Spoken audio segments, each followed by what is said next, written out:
तो अगली पूर्णिमा की रात तक ललिता अपनी आंखों पर पट्टी बांध लेगी और वह बिना देखे और बिना सुने तुम्हें ढूंढ निकालेगी।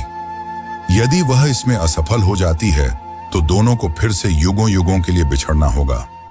अनंत आनंद यह सुनकर मौन रह गए, पर ललिता ने बड़े ही प्रेम पूर्वक और शक्ति से कहा, मुझे आपकी यह शर्त मंजूर है।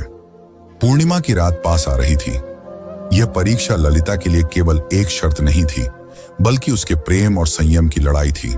वह खुद भी यह जानना चाहती थी कि क्या बिना देखे सिर्फ मन और आत्मा से प्रेम किया जा सकता है या नहीं।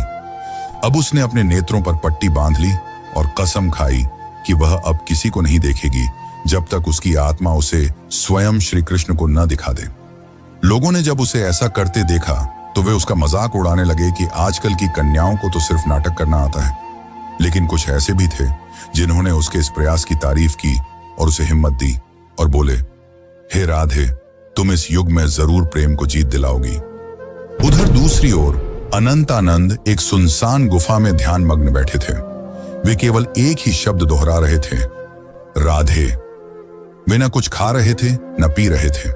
उनके शिष्य इस दृश्य को देखकर घबरा गए और बोले, गुरुदेव, यदि ऐसे ही चलता रहा तो आप जीवित नहीं बचेंगे।